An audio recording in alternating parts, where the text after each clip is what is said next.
বাংলাদেশকে নিয়ে ওয়াকার কি করতে চাই সেটার একটা ইঙ্গিত পাইছি, আপনাদের সাথে সেটা শেয়ার করতে চাই। ওয়াকারের খাইশ কি সেটা সে গোপন করে নাই, ভালো কথা। এই মুহূর্তে বাংলাদেশে প্রায় 10 থেকে 12 লক্ষ রোহিঙ্গাকে তিনি আশ্রয় দিয়েছেন। পরিস্থিতির কারণে ভাগ্যের ফেরে আজকে তিনি নিজেও একজন রোহিঙ্গা। আসসালামু আলাইকুম দর্শক শ্রোতা, এখন আমি আপনাদের সাথে গুরুত্বপূর্ণ দুইটি ভিডিও ফুটেজ শেয়ার করব। দয়া করে ভিডিওটি শেষ পর্যন্ত দেখবেন, শেষ পর্যন্ত না দেখে বাজে মন্তব্য করবেন না। দর্শক, মূল ভিডিওতে যাবার আগে আপনার কাছে আমার ছোট্ট একটি রিকোয়েস্ট, যদি আপনি চ্যানেলে নতুন দর্শক হয়ে থাকেন তাহলে অবশ্যই প্রত্যেক মুহূর্তের আপডেট পেতে আমার এই চ্যানেলটি সাবস্ক্রাইব করে পাশে থাকা বেল বাটনে ক্লিক করে রাখবেন। দর্শক, চলে আমরা প্রথমে একটি ভিডিও ফুটেজ দেখে নেই। এই এপিসোড উৎসর্গ করা হলো কক্সবাজারের চকরিয়ার দুলাহাজরায় যৌথ বাহিনীর অভিযানে সন্ত্রাসী হামলায় নিহত সেনাবাহিনীর লেফটেন্যান্ট শহীদ তানজিম সারওয়ার নির্জনের পবিত্র স্মৃতির উদ্দেশ্যে। বাংলাদেশকে নিয়ে ওয়াকার কি করতে চাই সেটার একটা ইঙ্গিত পাইছি, আপনাদের সাথে সেটা শেয়ার করতে চাই। ওয়াকারের খাইশ কি সেটা সে গোপন করে নাই, ভালো কথা। বাংলাদেশ কলো ওই পথেই যাইতেছে। আজকের এপিসোড শেষ হলে বুঝতে পারবেন যে বাংলাদেশে সিসির মতো একটা সামরিক শাসনের সম্ভাবনা তৈরি হইতেছে। সেই সরকারের প্রেসিডেন্ট হয়তো প্রফেসর ইউনূসী থাকবে। এটা ওয়েস্ট খুশি, মানে পশ্চিম খুশি, ইন্ডিয়া খুশি, আমেরিকা খুশি, ইউরোপ খুশি, আওয়ামী লীগও খুশি, বাঙ্গু এলিটেরাও খুশি থাকবে। কিন্তু গণতান্ত্রিক বাংলাদেশ গড়ার লড়াইয়ে যারা ছিলাম তাদের আরেকটা দুর্বিষহ ভবিষ্যৎ লড়াইয়ের জন্য তৈরি হইতে হবে। কেন আমার মনে হচ্ছে বাংলাদেশের সিসির মতো শাসনের বিপদ আছে সেটা আমি 5টা অংশে ব্যাখ্যা করব আজকের এপিসোডে। আমাদের লক্ষ্য হবে সিসির মতো শাসনের সম্ভাবনাকে রুখে দেওয়া। রাজনৈতিক দলগুলোর উচিত এই বিপদ সম্পর্কে ওয়াকিবহাল থাকা এবং সেনা প্রধানেরও জানা উচিত আমরা সজাগ আছি, চেতন আছি, হওয়ার লয়। আন্তর্জাতিক বার্তা সংস্থা রয়টারকে দেওয়া ওয়াকারের সাক্ষাৎকার পড়ে মনে হইল যে 36 জুলাইয়ের গণ অভ্যুত্থান পরবর্তী এই অন্তর্বর্তীকালীন সরকারকে উনি 1/11 ধাঁচের সরকার বলে মনে করছেন। এই ভদ্রলোক নিজের আর এক জেনারেল মঈন ভাবছেন। তা না হইলে একজন সরকারি কর্মকর্তা হইয়া কোন ক্ষমতার জোরে এবং কোন সাহসে কার অনুমতি নিয়ে সংবাদ মাধ্যমে বক্তব্য দিলেন? সরকারি কর্মচারী হিসেবে উনার তো প্রধান উপদেষ্টার অনুমতি নিয়ে বক্তব্য দেওয়ার কথা, ঠিক কিনা? রাষ্ট্র, রাজনীতি এবং দেশের সর্বশেষ পরিস্থিতি নিয়ে সরকারের মন্ত্রী পরিষদ বিভাগের সচিব, পুলিশের আইজিবি, নৌবাহিনীর প্রধান, বিমান বাহিনীর প্রধান অথবা প্রধান বিচারপতি কি প্রকাশ্যে গণমাধ্যমে বিবৃতি সাক্ষাৎকার দিতে পারবেন? পারবেন না। উনি কেমনে দিলেন? কোন অধিকারে? কোন হেডমে? হাতে অস্ত্র আছে আর তলে সৈনিক আছে। সেই জন্য ফ্যাসিবাদের অবসানের পরে গণতন্ত্র ফিরে আসলে বলে কি সরকারের শীর্ষ কর্মকর্তারাও স্বাধীন হয়ে গেলেন? চাকরিবিধির সকল শর্ত লঙ্ঘন করিয়া নিয়ম নীতি ভাঙ্গা তারা কি দেশে অরাজকতার সৃষ্টি করবেন? এই সেনা প্রধানের দেখানো পথে তো সোনার বাংলা দেখতেছি ওই দিকেই আগাইতেছে। বৈবাহিক সূত্রে উনি শেখ পরিবারের জামাই, মাশাআল্লাহ। খুনি হাসিনার ফুফাতো বোনকে বিয়ে করছিলেন ওয়াকার, জেনারেল ওয়াকার। স্ত্রীকে অনুসরণ করিয়া সেনা প্রধান পতিত হাসিনাকে বড় আপা বইলা ডাকতেন আর কি, এখনো ডাকেন। হাসিনার পরিবারের জামাই হওয়ার কারণে বহু যোগ্য অফিসারকে টপকাইয়া ওয়াকারুজ্জামান দেশের সেনাপ্রধান হয়েছেন।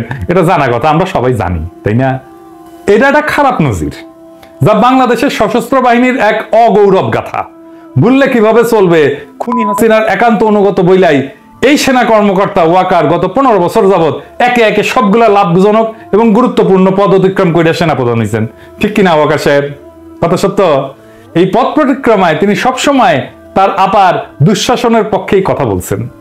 এর বিরুদ্ধে কখনো কি কোথাও একটা শব্দ উচ্চারণ করেছেন? হ্যাঁ, ওই আমলে সকল কুখ্যাত জেনারেলদের সাথে তো মিলেমিশে থাকিছেন এবং গণ অভ্যুত্থানের পরেও তাদেরকে রক্ষা করার চেষ্টা চালায় গেছেন।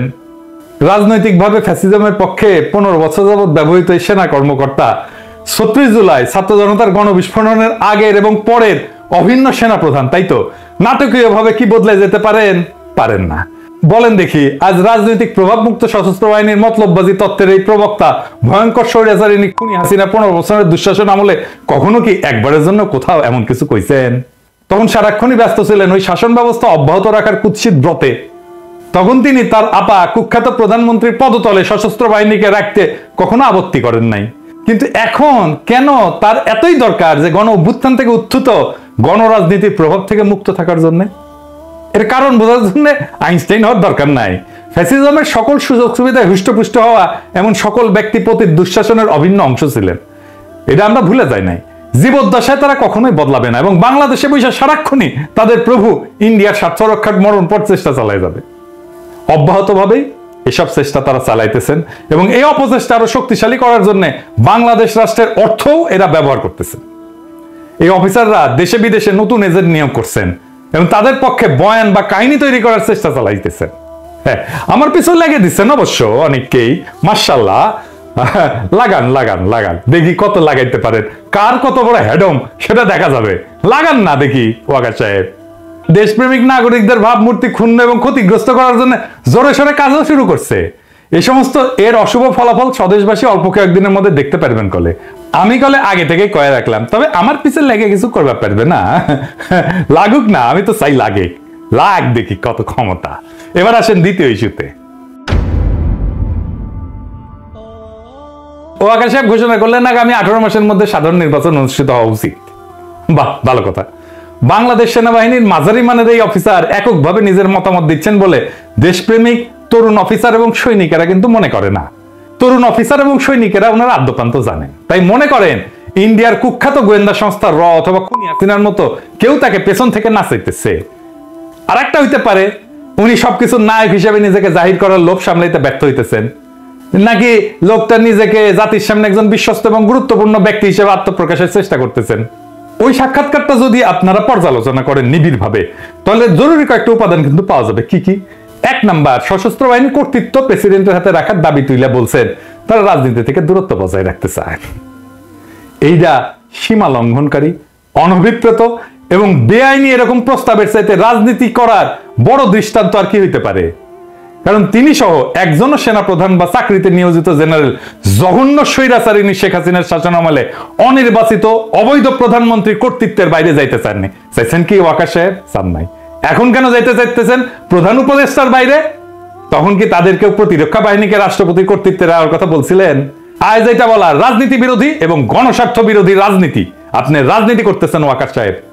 2 নাম্বার, অন্তর্বর্তীকালীন সরকার যখন বলছে আগে সংস্কার পরে নির্বাচন, সেখানে সেনাপ্রধান এককভাবে 18 মাসের মধ্যে জাতীয় নির্বাচন অনুষ্ঠানের ঘোষণা করে দিলেন কিভাবে? এটা কি রাজনীতি করে না? তাতে কি সরকারি চাকরিবিধির গুরুতর লঙ্ঘন ঘটেনি? 3 নাম্বার, ওয়াকার সাহেব যখন বলে যে গণতন্ত্র উত্তরণ ঘটা উচিত, তার মানে কি তিনি পরোক্ষভাবে বলতেছেন খুনি হাসিনার উৎখাতের দিন অর্থাৎ 5ই আগস্টের আগে বাংলাদেশে গণতন্ত্র ছিল? মানে ওয়াকার সাহেব নিজের অজান্তেই ফ্যাসিজমের পক্ষে কথা কইতেছেন। 4 নাম্বার, কিছু সামরিক কর্মকর্তা সাবেক প্রধানমন্ত্রী বা স্বরাষ্ট্রমন্ত্রী সরাসরি নিয়ন্ত্রিত সংস্থাগুলোতে কাজ করার সময় নিয়মের বাইরে গিয়া কিছু করতে পারেন বইলা এই সাক্ষাৎকারে সন্দেহ প্রকাশ করছেন জেনারেল ওয়াকার। ওয়াকার সাহেব মস্করা করেন আমাদের সাথে, হ্যাঁ, যেখানে সারা দেশের মানুষ নিশ্চিতভাবে জানে এই সকল সংস্থার দায়িত্ব পালনকারী শীর্ষ ব্যক্তি সহ অনেক অফিসারই নিয়মিতভাবে গুম, খুন, দস্যুবৃত্তির মতো ভয়াবহ বেআইনি কাজে জড়িত ছিলেন। 5 নাম্বার, প্রধান উপদেষ্টা জাতিসংঘের সাধারণ পরিষদের অধিবেশনে যোগদানের উদ্দেশ্যে রওনা হওয়ার সময় সাথে সাথে মিলায় প্রকাশিত হইল সেনা প্রধানের এই সাক্ষাৎকার। আর এতে দেখা যাচ্ছে যে লোকটা পরিপূর্ণভাবে ইন্ডিয়ান রাজনৈতিক অভিসন্ধির প্রতি সায় দিয়া নির্বাচনের সময়সূচি ব্যক্ত করতেছেন এবং পতিত সরকারপন্থী জেনারেলদের কিছু শর্ত অন্তর্বর্তীকালীন সরকারের সামনে তুলে ধরতেছেন। চাকরিবিধি লঙ্ঘন করে এমন ঔদ্ধত্যপূর্ণ আচরণের জন্য সেনা প্রধানের বিরুদ্ধে ডক্টর মোহাম্মদ ইউনূস কি কোনো শাস্তিমূলক ব্যবস্থা গ্রহণ করবেন? হ্যাঁ, পারবেন না উনি করতে। সেই জন্য আমি মনে করি যদি সেটা না করেন তাহলে তাকে এখন থেকে এই সমস্ত গণবিরোধী জেনারেলদের শর্তেই দেশ পরিচালনা করতে হবে। আমার প্রফেসর ইউনূসকে নিয়ে এইটা সবচেয়ে বড় অভিযোগ। কেন এটা আমি আবার বলবো, আবার আরো ব্যাখ্যা করে বলবো যে প্রফেসর ইউনূস সেনাবাহিনীর এই দুর্বৃত্তগুলো ইচ্ছা অনুসারে দেশ চালাইতেছে।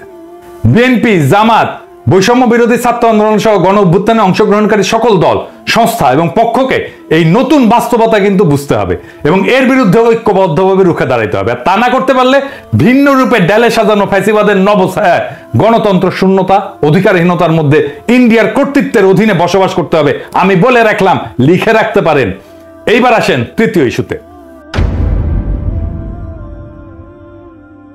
ওয়াকার সাহেব যখন নিজের এখতিয়ারের বাইরে বিষয় নিয়ে নিয়ম নীতির সকল সীমা লঙ্ঘন করে কথা বলেন, দেখা যাচ্ছে আমাদের মিডিয়া তখন তা তুলে ধরতে ভয় বা লজ্জা পাইতেছে। লজ্জা নারীর ভূষণ এবং প্রথম আলো, ডেইলি স্টারের ভূষণ। কিন্তু এটা কেন হবে? গণমাধ্যম কি এখনো খুনি হাসিনার শাসনামলে গড়ে ওঠা ভীতির পুরানো মানসিকতার রাজত্বে বসবাস করতেছেন, নাকি তারা জেনারেল ওয়াকারকে খুনি হাসিনার বোন জামাই ভাইবা এখনো সন্ত্রস্ত থাকে? তাকে সমীহ করে।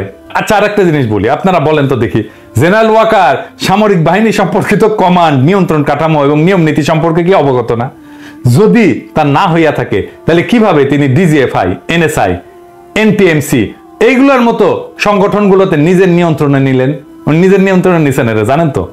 আদতে এগুলোর নিয়ন্ত্রণ প্রধান উপদেষ্টার হাতে থাকার কথা। তো প্রফেসর ইউনূসকে অতিরিক্ত কাদের বোঝা মনে করে এগুলোর দায়িত্ব সেনাপ্রধানকে সামলাইতে দিছেন। শুধু তাই না, ডিজি, বিজিবি, ডিজি আনসার, র্যাবের অফিসাররা কেন স্বরাষ্ট্র উপদেষ্টাকে টপকায় বা উপেক্ষা করে সেনা প্রধানের কাছ থেকে নির্দেশ নিতেছেন জানেন নাকি? এটা কিন্তু হইতেছে দাপ্তরিকভাবে মূল বস প্রধান উপদেষ্টা হওয়ার পরেও সশস্ত্র বাহিনী বিভাগের প্রিন্সিপাল স্টাফ অফিসার কেন সেনা প্রধানের কাছ থেকে সিদ্ধান্ত নেন? প্রধানমন্ত্রী বা প্রধান উপদেষ্টার পরিবর্তে রাষ্ট্রপতির হাতে সশস্ত্র বাহিনীর দায়িত্ব রাখার পরামর্শ দেওয়ার ক্ষমতা জেনারেল ওয়াকারকে কে দিছে?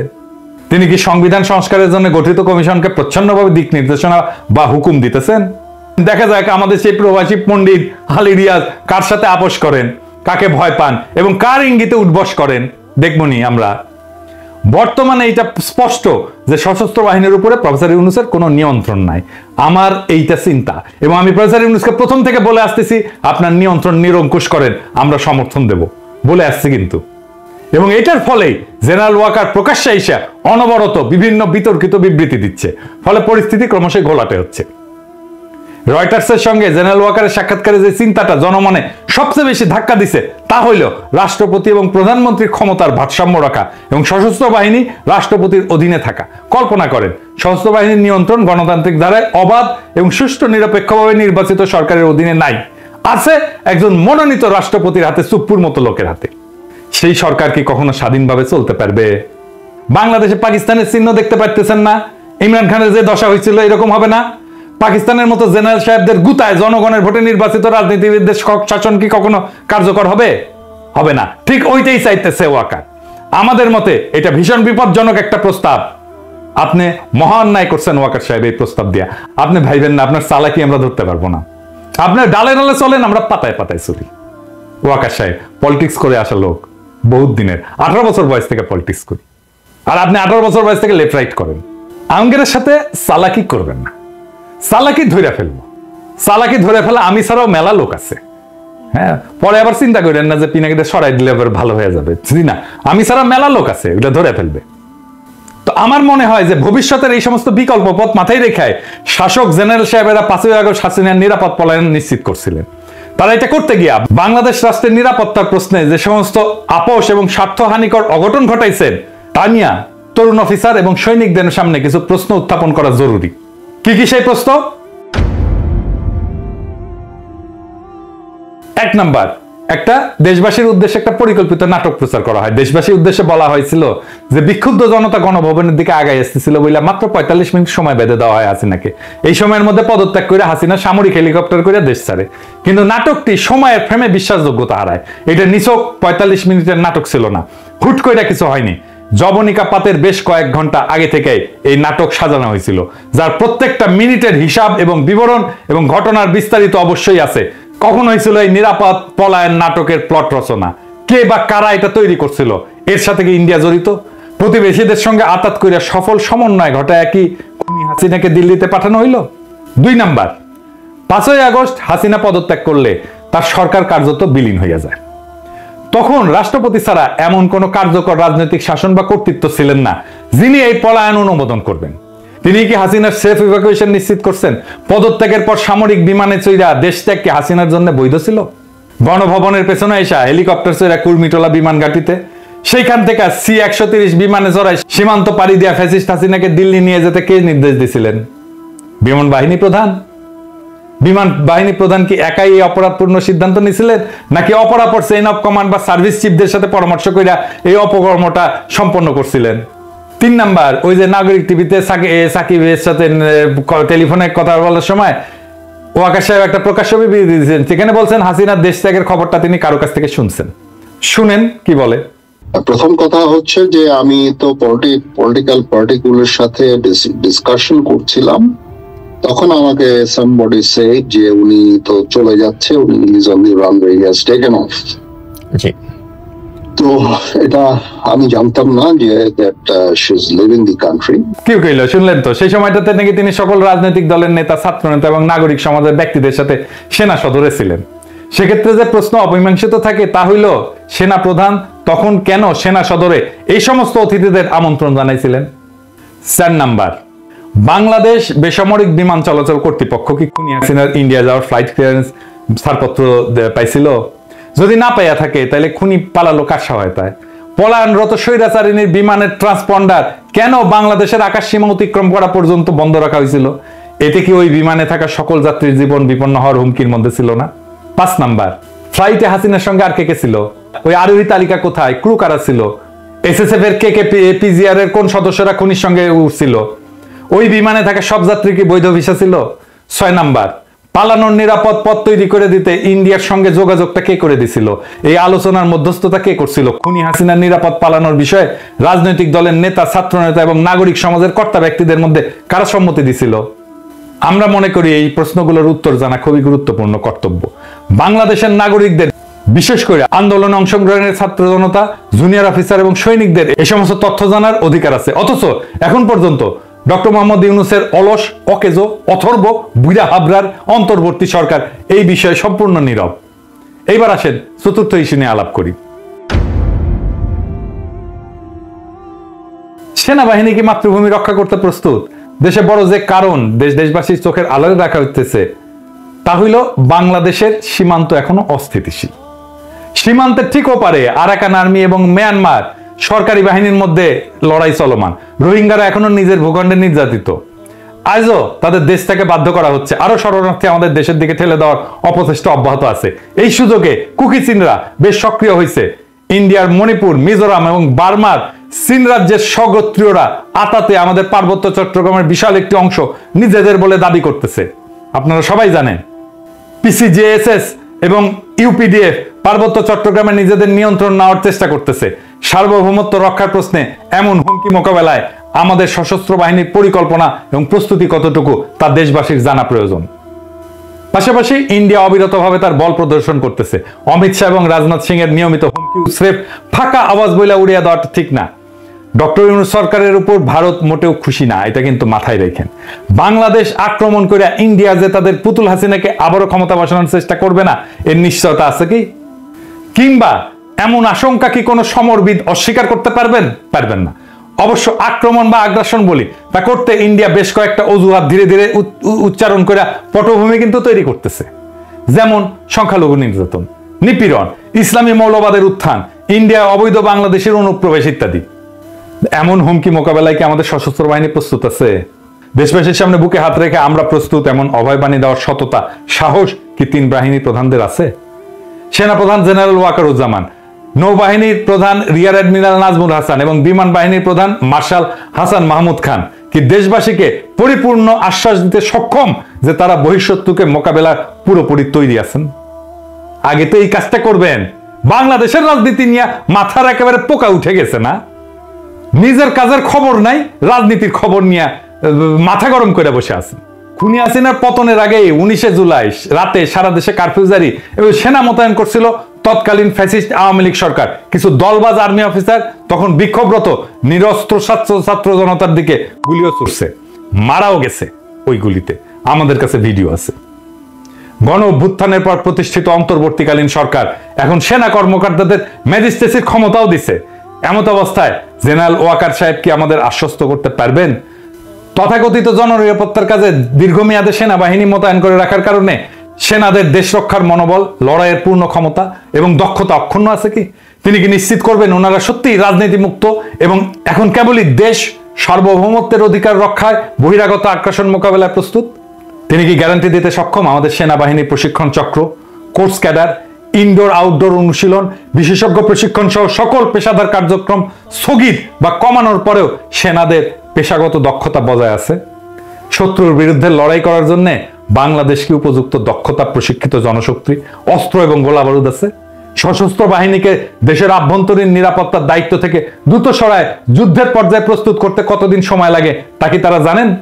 তবে আমি দৃঢ়ভাবে বিশ্বাস করি সেনাপ্রধান জেনারেল ওয়াকারুজ্জামান জানেন দীর্ঘদিন ব্যবহার না করলে ধারালো অস্ত্রটাও মরিচায় ক্ষয় ধরে যায়।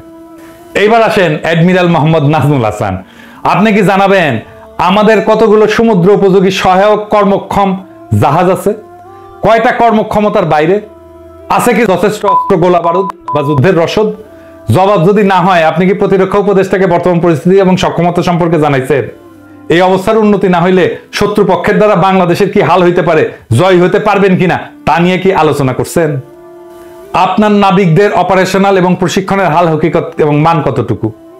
নৌপ্রধানকেই নিশ্চিত করতে হবে আমাদের সমুদ্র সীমা লঙ্ঘিত হইলে তারা দ্রুত সময়ের মধ্যে ব্যবস্থা নেবেন।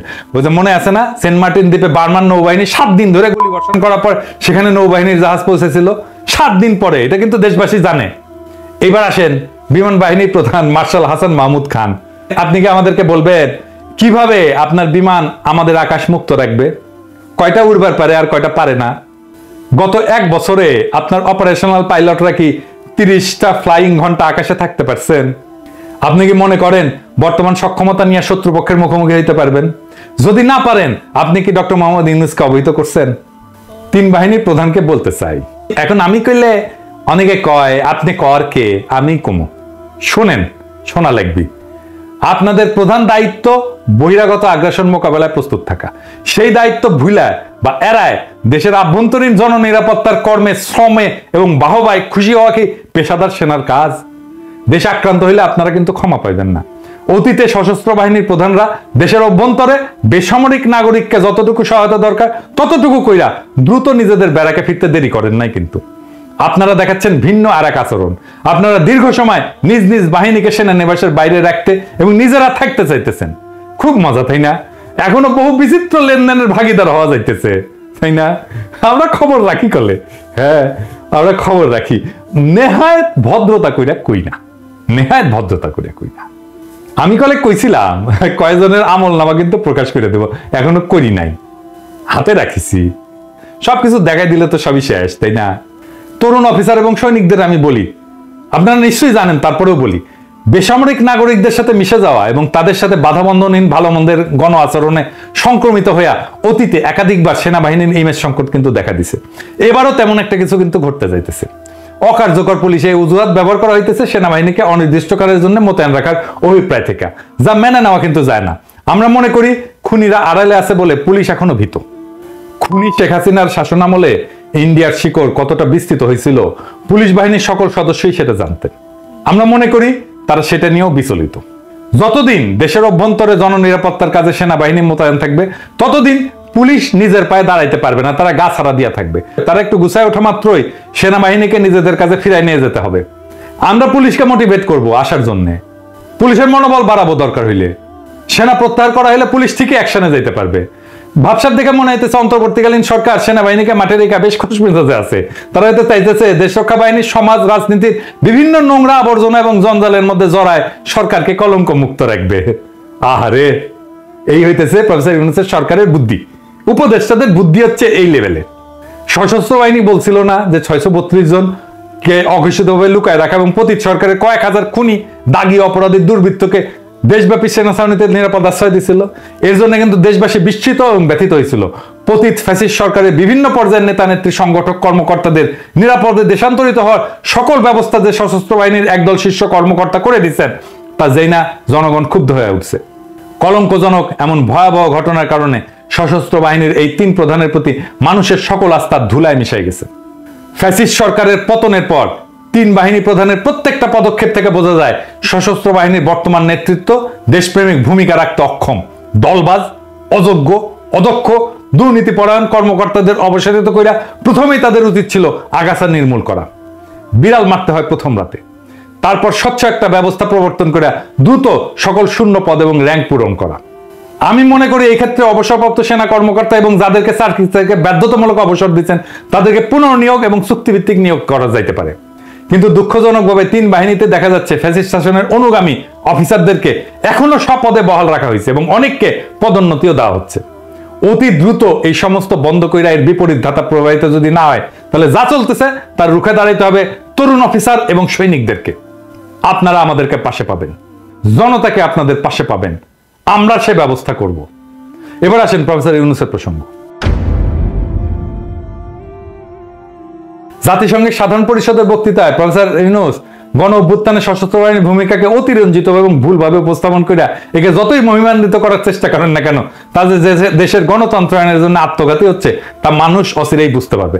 প্রফেসর ইউনূসের এটা একটা দোষ, বড় দোষ, এই যে ছাত্রদেরকে মাথায় তুললো, এখন সেনাবাহিনীকে মাথায় তুলছে, যার হাতে শক্তি তারই মাথায় তোলে, বুঝছেন? এটা সমস্যা না? আরে নেতা সে, তারে মাথায় তুলছে মানুষ, সে আরেকজনকে মাথায় তুলতেছে যা দেখে কার হাতে শক্তি আছে। ও ওর হাতে শক্তি, ছাত্রদের হাতে, ছাত্রের মাথায় তোলো। ও সেনাবাহিনীর হাতে অস্ত্র আছে, সেনাবাহিনীর মাথায় তোলো। এরপরে দেখবে র্যাবের হাতে আসছে, র্যাবের মাথায় তোলো। এই করতে থাকবে। 12 বছর দীর্ঘ গণ আন্দোলন সংগঠন, ব্যাপক আত্মত্যাগ এবং ভয়াবহ দমন পীড়নের মধ্যেও আন্দোলনকে অব্যাহত রাখা এবং পরিচালনাকারী রাজনৈতিক শক্তির ভূমিকাকে খাটো করার মানসিকতা, এটা আমি বলবো এটা হীন মতলববাজি প্রসূত। খুনি হাসিনার অনুগ্রহ উপভোগকারী প্রতিবেশী রাষ্ট্রের প্রতি অনুগত রাজনৈতিকভাবে অসৎ গুটি কয়েক শীর্ষ সামরিক কর্মকর্তা অর্থাৎ অশুভ এই শক্তির প্রতি আনুগত্য প্রদর্শন ছাড়া এমন বক্তব্যের ভিতরে অন্য কোনো সারবত্তা নাই।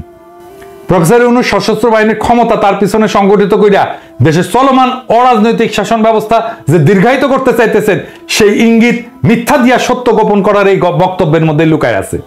ডক্টর মোহাম্মদ ইউনূসকে বুঝতে হবে আমরা কেন ইন্ডিয়ার আগ্রাসনের হুমকির কথা তুলছি। প্রতিবেশীদের প্রতি নত জানো বাংলাদেশের সশস্ত্র বাহিনীর বর্তমান নেতৃত্ব আত্মসমর্পণের পথ বেছে নেবে। এরা পরিশ্রমকে ভয় পায়, এরা শত্রুকে মোকাবেলা করতে চায় না, মালগুলা নানা সুযোগ সুবিধার দুর্নীতিতে আকণ্ঠ ডুবে গেছে। এই জন্য এরা দেশকে পুনরায় প্রতিবেশীদের কোমল বা প্রচ্ছন্ন নিয়ন্ত্রণের আওতাধীন করে ফেলবে এবং ইসলাম বিদ্বেষী পশ্চিমা সেকুলারিজমের তত্ত্বের ছায় পুনর্বাসিত হবে নব্য আওয়ামী লীগ। বিনিময়ে আপনাকে হয়তো ঘুষ হিসেবে দেওয়া হবে প্রফেসর ইউনূস দেশ শাসন এবং কর্তৃত্বের দীর্ঘস্থায়ী স্বাদ। প্রধান উপদেষ্টা যদি না জানেন এটা তার ব্যর্থতা, সশস্ত্র বাহিনীতে ফ্যাসিস্ট আওয়ামী লীগের স্বার্থ সংশ্লিষ্ট কর্মকর্তারা শপথে অটুট, অক্ষত এবং অক্ষুণ্ণ অবস্থায় আছে। এক একটা দিন যাচ্ছে আর জেনারেল ওয়াকার নিজের কর্তৃত্ব সুসংহত করতেছেন। যদিও দেশে বিদেশে প্রভাব প্রতিপত্তি ডক্টর মোহাম্মদ ইউনূসের ধারে কাছেও নাই ওয়াকারের, তবে শাসক হিসেবে এই সরকার প্রধানের ব্যক্তিত্বে যে বড় ধরনের সমস্যা আছে তা উনার গত 8 সপ্তাহের শাসনে কিন্তু বোঝা গেছে। আরো উপলব্ধি করা গেছে যে সেনা নেতৃত্বের দিকে ঝুঁকে পড়া উনার শাসন বেশ নড়বড়ে এবং ভঙ্গুরি থাকবে, যা বাংলাদেশকে স্থিতিশীলতা দিতে পারবে না। আর সেটাই ইন্ডিয়ার চাওয়া। এমন আয়োজনকে তার ধরে রাখতে তারা সমর্থন যোগাবে। এমন পরিস্থিতি দীর্ঘদিন বিদ্যমান থাকলে জেনারেল এরশাদের মতো একটা নিকৃষ্ট ইন্ডিয়ান এজেন্টকে ক্ষমতায় বসাইতে প্রতিবেশীদের খুব একটা বেগ পাইতে হবে না। দেখেন না, কিছু পাবলিক তো আছে এখন ওয়াকার করে জিন্দাবাদ দেয়, যেহেতু হাতে বন্দুক আছে। ওয়াকার নাকি বহুত কিছু করিছে হাসিনা সরার জন্য, খেয়ালই নাই ওই হাসিনা ওর আপা। তো এইরকম করে ক্ষমতা দখল করে উপরন্ত তার পেছনে পশ্চিমাদের সমর্থন জুটাই ফেলতে পারবে। জনধিকৃত হাসিনাকে যদি 15 বছর ক্ষমতায় রাখা যায়, তাহলে একজন মধ্যম মানের জেনারেলকে দিয়ে পরবর্তী 10 বছর বাংলাদেশ শাসন করা যাবে না কেন? এটা ভাববো কেন? জেনারেল 9 বছর শাসন আমলে যেভাবে আওয়ামী লীগ সহ অন্যান্য কিছু বিশেষ দলের সমর্থন পাইছিলেন, সেভাবে জেনারেল ওয়াকার যে সহায়তা পাইতে পারেন সেটার আলামত তো ইতিমধ্যে বাংলাদেশের রাজনীতিতে উঠে দিচ্ছে। আপনি তো দেখেন, আমার কমেন্ট বক্সে যদি জেনারেল ওয়াকারকে কিছু কয় তাইলে এসে ঝেপে পড়ে কিছু লোক, দেখেছেন? এরশাদ দল করেছিল, ওয়াকারও দল করে ফেলবে। আর প্রফেসর ইউনূস আপনি কিন্তু মাথায় রেখেন, আপনার সাথে ইন্ডিয়ার যদি কোনো ঝামেলা হয়, আমেরিকা কিন্তু আপনার পক্ষ নিয়ে আগে আসবে না। আপনার বড় বন্ধু হওয়া সত্ত্বেও মার্কিনের পিছু উঠবে, যেভাবে গত জানুয়ারিতে জাতীয় সংসদ নির্বাচনকালে চূড়ান্ত দুঃসময়ে বাংলাদেশকে পরিত্যাগ করছিল তারা। অন্তর্বর্তীকালীন সরকার প্রধানের ব্যক্তিত্বহীনতার মাত্র 8 সপ্তাহের ব্যবধানে সেনা প্রধানের সবচেয়ে বড় দুর্বলতায় পরিণত হয়েছে তার মূল শক্তিতে। জেনারেল ওয়াকারের 2টা ভিন্ন পরিচয় তাকে অদ্ভুত এক সামর্থ্য যোগাইতেছে। একাধারে তিনি সেনাপ্রধান এবং খুনি হাসিনা পরিবারের জামাতা। এটাই বাংলাদেশের এই মুহূর্তে সবচেয়ে বড় ট্র্যাজেডি। ডক্টর মোহাম্মদ ইউনূসের সরকার ইন্ডিয়াকে তোষামত করতেছে, আর সেনা প্রধান পদে বসে আছে তাদেরই এক এজেন্ট, আর প্রেসিডেন্ট হয়ে বসে আছে আর এক হাসিনা নির্বাচিত লোক সুপ্পু।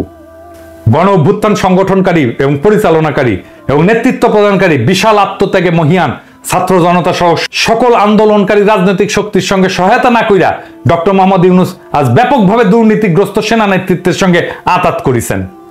ঘাতকদের একটা অংশের পক্ষ নিচ্ছেন এবং পতিতদের রাজনৈতিক স্বার্থ দেখিচ্ছেন। প্রফেসর ইউনূস, এটা আমি আগে বলি নাই, কিন্তু আজ বলতে বাধ্য হতেছি। কিন্তু দীর্ঘ 15 বছর ধরে চলমান দেশবাসীর গণতন্ত্র, ভোটাধিকার এবং মৌলিক মানবাধিকার সংগ্রামে আপনি কিন্তু একটা বিবৃতি দিয়ে কখনো পক্ষে দাঁড়ান নাই, একটা গুম, খুন, মিথ্যা মামলার প্রতিবাদ করেন নাই, শুধু আপনার নিজের স্বার্থের এবং কষ্টের কথা বলছেন। গণ অভ্যুত্থানের পরবর্তী সময়ে আপনাদের ধরে আনা হয়েছিল, ধার করে আনা হয়েছিল। ধার কইরা ধরে না যুগ পরিবর্তন করার তীব্র আকাঙ্ক্ষায় তাড়িত গণমানুষের একটা সরকার গঠন করা ইচ্ছা পোষণ করছিল দেশের মানুষ। কিন্তু এই সরকার বিপ্লবের আকাঙ্ক্ষাকে ধারণ করতে পারে না, সরকারও পরিচালনা করতে পারে না। এইটা প্রমাণিত হয়েছে আজ বাংলাদেশের ইতিহাসের ঘটমান বেদনাদায়ক এবং করুণ কাহিনীর সাক্ষী হওয়া একজন মানুষ হিসাবে আমাদের বারে বারে জনপ্রিয় একটা প্রবচনের কথা মনে পড়তেছে, তোলা দুধে পোলা বাসে না। দর্শক শ্রোতা, চলেন তাহলে আমরা দ্বিতীয় ভিডিও ফুটেজটা দেখে নেই। এই মুহূর্তে বাংলাদেশে প্রায় 10 থেকে 12 লক্ষ রোহিঙ্গাকে যিনি আশ্রয় দিয়েছেন, পরিস্থিতির কারণে ভাগ্যের ফেরে আজকে তিনি নিজেও একজন রোহিঙ্গা। পশ্চিমা রাষ্ট্রগুলো মুখ ফিরিয়ে নিয়েছে। মার্কিন যুক্তরাষ্ট্র তার ভিসা বাতিল করেছে, যুক্তরাজ্য তাকে আশ্রয় দেওয়ার ব্যাপারে অনাগ্রহ প্রকাশ করেছে, বা তিনার যে আত্মীয় স্বজনরা বিভিন্ন জায়গায় আছেন ফিনল্যান্ডে, সেখানে সরকারও গ্রিন সিগন্যাল দিচ্ছে না। মোট কথা, পশ্চিমা যে রাষ্ট্রগুলো সেইখানের কোনোটাতেই তিনি এই মুহূর্তে যেতে পারছেন না। দর্শক, ব্রেকিং নিউজ হচ্ছে, গতকালকে আমরা যখন আজকে নিউজটা করছি মাত্র কয়েক ঘন্টা আগেই ব্রেকিং নিউজ যে সর্বশেষ ভারত ছেড়ে চলে যাচ্ছেন শেখ হাসিনা। গন্তব্য কোথায়? পশ্চিমা রাষ্ট্রগুলোতে না। সর্বশেষ খবর হচ্ছে যুক্তরাষ্ট্র ভারতের কাছে জানতে চেয়েছে শেখ হাসিনা কিভাবে, কোন ব্যবস্থায় দিল্লিতে অবস্থান করছেন। যুক্তরাষ্ট্র দেখেন ওদিক দিয়া সবাই খেলে, যুক্তরাষ্ট্রের খেলা কিন্তু কঠিন। আমি আগে বলছিলাম যে আগে ক্ষমতায় থাকা গেলেন যে বিষয়গুলো, এগুলো যুক্তরাষ্ট্র বাটে পড়লে কিন্তু খুবই কঠিন সিচুয়েশনে ফালায়। আপনি যদি দেখেন দয়ামায়া নাই, এটা যারা মনে করেন এদের দয়ামায়া নাই, যে কোনো দলের ব্যাপারেই নাই। আচ্ছা, তো ভারত বলেছে খুবই অল্প সময়ের মধ্যে তিনি ভারত ত্যাগ করে চলে যাচ্ছেন। গন্তব্য কোথায়? গন্তব্য হচ্ছে মধ্যপ্রাচ্যের একটি দেশ। আর এই যাওয়াটা কখন হবে? বললো যে খুবই অল্প সময়ের মধ্যে, দ্যাট মিনস হতে পারে 2 দিন, 1 সপ্তাহ, সামহাউ।